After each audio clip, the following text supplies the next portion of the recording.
Alors bonjour à toutes et à tous, bienvenue sur KTV Kwezi FM le 106.9 pour un temps de parole toujours en direct à la radio et à la télévision. Oui, Mayotte continue de bouger, il est avec nous et avec lui on va en parler. C'est Frédéric Tronel bien évidemment du BRGM. Frédéric, bonjour. Bonjour. Merci d'avoir accepté notre invitation. Alors, est-ce qu'on en sait plus sur les raisons pour lesquelles Mayotte secoue ?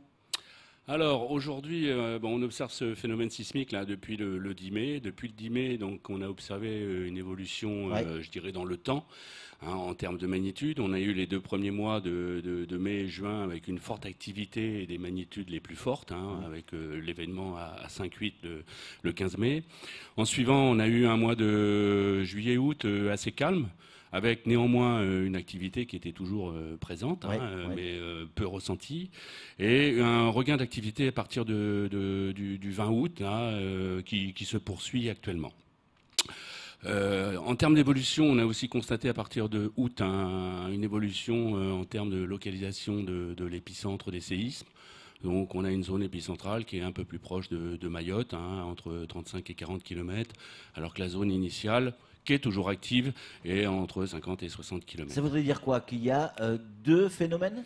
Alors, est-ce qu'on a deux zones distinctes ou est-ce que c'est la même zone avec effectivement deux zones actives? C'est difficile à dire. Alors, on a pu lire ici et là ou entendre qu'il y a une des hypothèses que vous aviez évoquées sur ce plateau même, une hypothèse volcanique. Alors, depuis octobre, novembre, l'IGN, donc l'Institut géographique national, donc a porté à la connaissance des scientifiques des mesures des bornes GPS qui existent en métropole, mais qui existent sur toutes les îles. Et l'IGN a constaté un déplacement vers l'est de l'ensemble de l'île, des 4 bornes GPS. Un déplacement de 60, un peu plus de 60 mm vers l'est et quelques centimètres vers le bas. L'école normale... Attendez, là vous êtes en train de nous dire que Mayotte est en train de se déplacer de 6 cm, c'est ça? de 6 cm vers l'est et de quelques centimètres vers le bas. Elle s'affaisse. Donc ce déplacement terrestre ne peut pas s'expliquer par un phénomène tectonique. L'école normale supérieure donc, de Paris a modélisé ce phénomène et l'explication de ce déplacement pourrait s'expliquer par un phénomène volcanique qui aurait lieu à une cinquantaine de kilomètres à l'est de Mayotte, donc au droit de l'Essin. Concrètement, ça veut dire quoi? Ça veut dire qu'il y a un volcan qui est en train de naître à 50 bornes de Mayotte? Alors, on n'en est pas là encore. Aujourd'hui, je dis bien, ça reste une hypothèse. On aurait éventuellement une chambre magmatique qui se dégonflerait, donc qui expliquerait un petit peu ce déplacement terrestre. Donc, on aurait un phénomène de circulation de fluide, éventuellement d'éruptions volcaniques, qui peut se traduire sous-marine, qui peut se traduire de différentes façons. Est-ce qu'on a une effusion de magma sur le plancher océanique? Est-ce que ça reste dans la croûte terrestre? Est-ce que ça se mélange avec une forte épaisseur de sédiments? Est-ce qu'on a des dômes volcaniques comme on a pu observer en bathymétrie? Pour l'instant, on n'en sait rien. Ça reste des hypothèses de travail, mais effectivement, la composante volcanique du phénomène semble de plus en plus plausible, d'autant plus qu'il y a quelques semaines, à partir le 11 novembre notamment, on a observé sur tous les réseaux mondiaux un signal atypique, un signal qui est symptomatique d'un séisme volcanique. C'est-à-dire une onde basse fréquence qui a été observée. Donc là-dessus, tout le monde est unanime. Je veux dire, donc c'est. Voilà, ça demandera. On a encore des incertitudes parce qu'on n'a pas un système de mesure qui nous permet d'avoir des précisions sur le phénomène. Ça, c'est quelque chose qui va être mis en place. Mais effectivement, on a aujourd'hui une composante tectonique. Ça, elle était avérée, elle reste présente. Et une composante volcanique aujourd'hui avec un phénomène. Alors, pour tous ceux qui nous écoutent et puis pour nous-mêmes, est-ce que ça veut dire qu'on va avoir un volcan, donc peut-être une île qui va pousser à côté de Mayotte? Et si oui, dans combien de temps? Alors, une éruption volcanique, ça dure quelques mois, un an, peut-être un peu plus d'un an. Oui. Le phénomène aujourd'hui se situe à 3500 mètres de profondeur environ. Oui. Donc il faudra quand même un peu de temps. Donc il faudra du temps.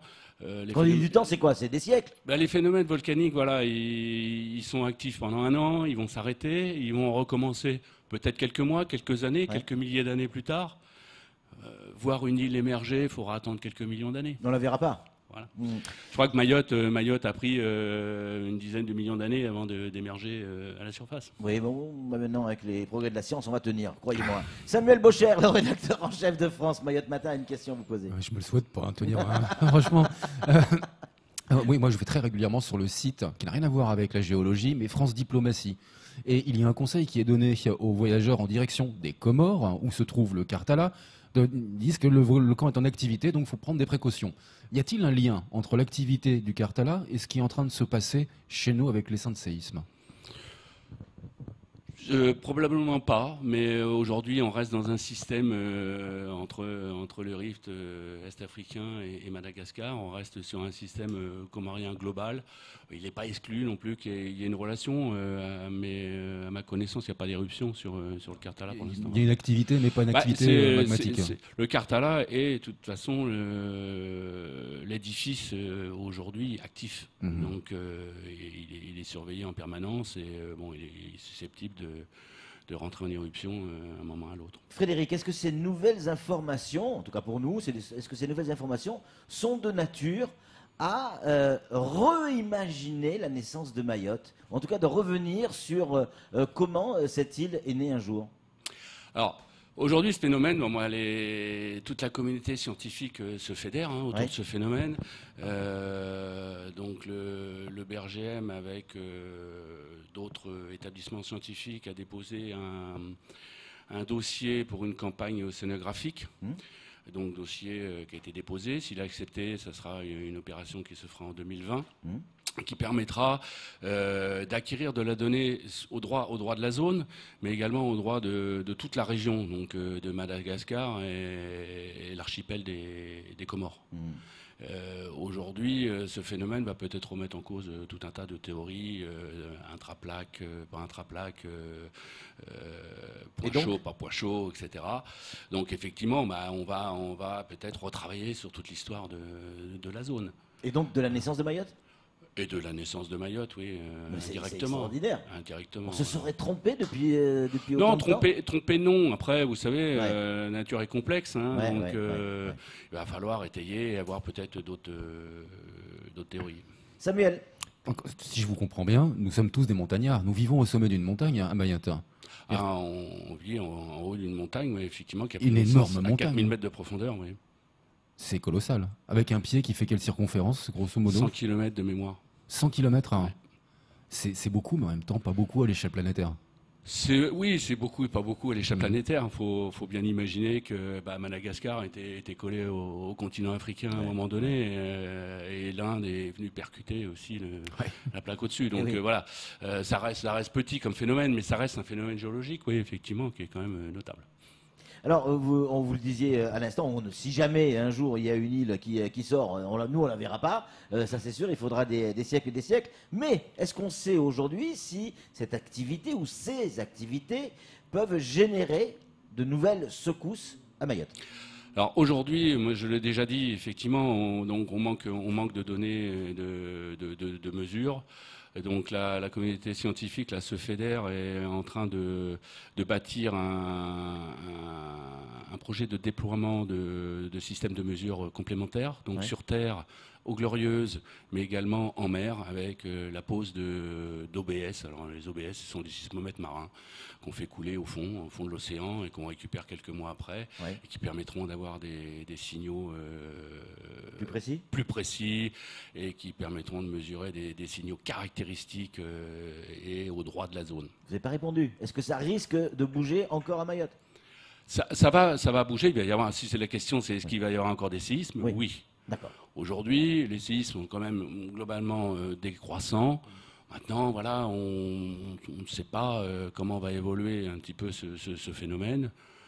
Aujourd'hui, on est quand même dans Mais on n'a aucune une certitude qu'on ne se retrouve jamais avec un séisme de plus de 5,8 ou de moins de 4, ou on n'a aucune certitude sur rien. Tout peut arriver encore. Tout peut encore arriver. Néanmoins, voilà, on a une tendance, on a une observation. Ouais. Les Ouais. plus forts séismes ont eu lieu au début. Ouais. Alors, ça peut s'expliquer parce qu'effectivement, au début, s'il y a eu des contraintes, il a fallu que ça craque et qu'il y ait rupture. Et qu'aujourd'hui, on est plus dans un phénomène où les circulations se font plus facilement, donc avec des magnitudes moins fortes. Mais aujourd'hui, voilà, on n'est pas devin, et Oui, effectivement, il peut se créer d'autres fractures, d'autres zones, effectivement, d'effusion ou d'éruption. Samuel, Le 10 décembre, ça fera 8 mois d'essai de séisme. Il y en a eu combien de mesurés, quel que soit des milliers, plusieurs milliers, j'imagine, oui. Vous me permettez, je crois que je l'ai noté quelque part. Donc je crois on est à environ 1200 séismes au-delà de 3,5.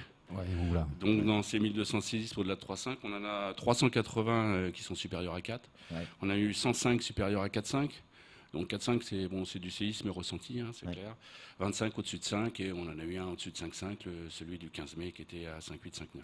est-ce que les consignes sont toujours les mêmes, vu qu'il y a un deuxième phénomène différent, ou il y aurait un deuxième phénomène différent? Est-ce que les consignes sont toujours les mêmes Alors, pour nous, les citoyens lambda? Un deuxième phénomène ou un même phénomène, effectivement, Ouais. qu'on appréhende un peu mieux. Ouais. Aujourd'hui, les consignes sont toujours les mêmes, effectivement. Il faut toujours être vigilant, il faut toujours être attentif à un éventuel séisme et suivre effectivement les consignes de sécurité qui ont été émises par la préfecture.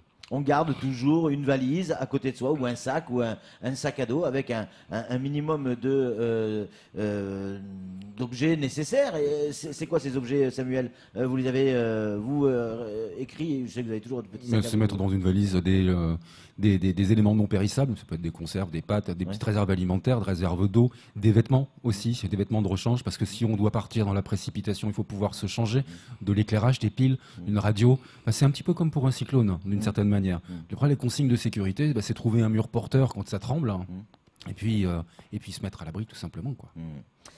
Frédéric Tronel, est-ce que on va pouvoir passer des fêtes de fin d'année normales? Moi, je l'espère et je le souhaite à tout le monde. Aucune certitude. En tout cas, merci 1000 fois d'être venu une nouvelle fois sur ce plateau. De rien. Et de nous avoir et de nous tenir informés de ce qui se passe. Et voilà, on est vraiment ravis de comprendre un peu mieux ce qui est en train de se passer, avec peut-être c'est le même phénomène qui se transforme, ou un deuxième phénomène. Ça, on aura plus d'informations quand, grosso modo? D'ici 2 mois, 1 mois? Je pense que d'ici 2 mois, effectivement, un dispositif de mesure sera mis en place. On vous donne rendez-vous fin janvier, alors, Frédéric Tronel. En tout cas, la communication que vous avez faite avec la préfecture et ainsi de suite a rendu plus agréable, j'ai envie de dire, l'essai de séisme. On en a moins peur. On est moins souvent dans la psychose. C'est-à-dire qu'on apprend à vivre avec, c'est ça, sans paniquer. Voilà, nous aujourd'hui, le BRGM, on a ce rôle d'information et de suivi. On est entouré d'une comité scientifique qui s'intéresse au problème.